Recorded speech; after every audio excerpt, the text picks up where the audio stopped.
Am I the asshole for telling my niece her grandparents are homophobic? I am 28, am gay, and my parents disowned me because of it. I haven't spoken to them in 8 years. However, I'm still close with my sister F34 and her daughter F10.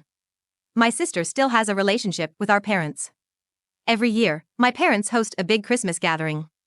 I'm never invited, but my sister and niece always go. A day or two after that, we do a smaller Christmas with just me, my sister, and my niece. At our smaller Christmas gathering, while my sister was in the other room, my niece asked why I never go to my parents' Christmas. I replied with the excuse I've used for years: I had to work.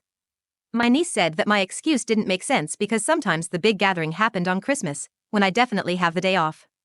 She was getting upset and asked, "Do you not like to be with us?" If she hadn't said that, I probably wouldn't have told her. But I can't stand the idea that she would think I chose not to go to the Christmas. So, in a calm voice, I said, "Well, you know how I date boys instead of girls? Grandma and Grandpa don't like that, so they ask me not to go to Christmas." My niece was obviously upset by this. The next day, she called her grandparents and asked how dare they tell me not to come to Christmas. Apparently she was really harsh with them.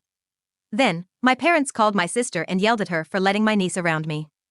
My sister confronted me and said I was an asshole for causing the family fight and for involving my niece in it. I feel really bad, and I really didn't expect my niece to call them and cause a fight. So I wanted to know, am I the a-hole? Update. Well, it's been a wild month. I never expected my post to explode like it did, so I figured I owed everyone an update.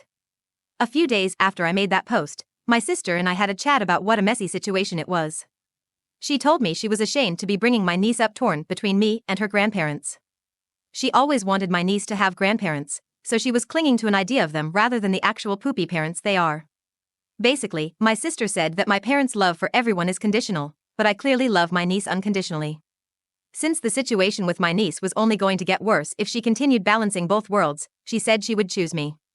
She called my parents. I don't know all that was said, but I know they said some things that broke my sister's heart. My sister said she would be putting some distance between herself and my parents. Then, about a week later, my dad called me. I honestly can't even describe how I was feeling. A mix of everything, I guess. I hadn't heard his voice in years. Unfortunately, the call didn't go very well. My dad called me some slurs and accused me of corrupting my sister and my niece. Then, he had the nerve to ask if I would encourage my sister to call him. I hung up on him. That still sounds amazing to say or type out, I guess. I've never had the upper hand with him before, but I finally did. He hasn't called me or my sister since. Neither has my mom. Now, things are calmer. I think my parents are still pissed, but my sister is pretty firmly on my side now. My niece, of course, is on my side too. I think we're going to do a small Christmas, just the three of us in December. We'll get by, and I think we'll be better off without my parents in the picture. Not everything is fixed, but I feel so much better than I did a month ago. And lastly, for all of you who asked, yes, I have taken my niece out for ice cream since she stood up for me. Multiple times. We got waffle cones with the chocolate dipping on it, her favorite. I told her that she's a rock star. Thanks for all the support. It's amazing to know I'm not alone.